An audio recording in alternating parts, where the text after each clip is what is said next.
never going to get where you're going unless you get going. Hello there, this is Pastor Pete Pawelek. Thank you so much for joining me for another edition of our Daily Devo. Don't forget, you can sign up for these Daily Devos, find a bunch of other resources, and connect with me over at my website, pastorpete.org. Let me read some quotes to you by some people that you will know whenever I tell you their names. But all of these quotes kind of point us in the direction of what I said a minute ago. If we're going to get somewhere, we got to get going. We're never going to get to where we're going unless we actually get up and go. Albert Einstein once said, life is like a bicycle. To keep your balance, you must keep moving forward. You've got to go. You've got to move. Martin Luther Jr. said, if you can't fly, then run. If you can't run, then walk. If you can't walk, then crawl, but whatever you do, keep moving forward.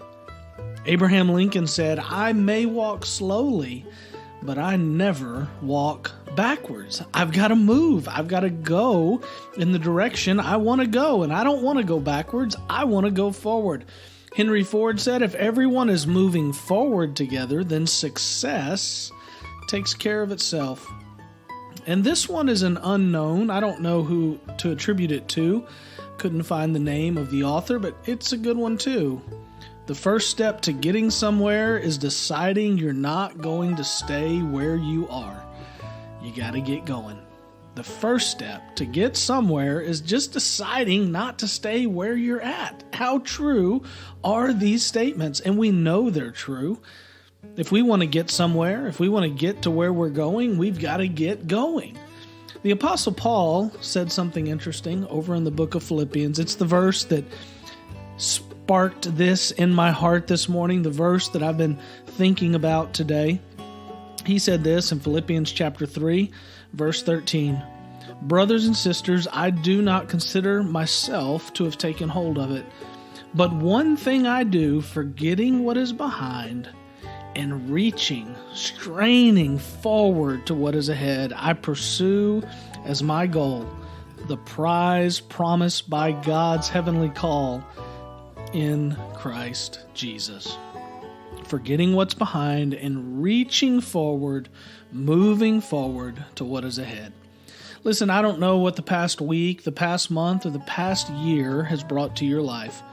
Maybe you'd rather just forget about it. Maybe you found disappointment in the past. Maybe there's hurt in the past. Maybe there's tragedy in the past. Can I encourage you to get going? If you're going to get where God's trying to get you, if you're going to get to where God's trying to get you, you've got to get going. You've got to start moving forward again in faith. You've got to press on into the future, into what God has for you. Think about that today. Do exactly what the Apostle Paul says. Forget about what's behind you and strain and strive and reach for what's ahead of you. God has good things ahead for you, and I pray that you will embrace them, and I pray that you will get up, get moving, and get going to where God is trying to get you. May God bless you today. I hope you have a great one. Again, I would love to connect with you over at pastorpete.org. You can sign up for our Daily Devo email and find a bunch of other resources there. Can't wait to see you again tomorrow. God bless.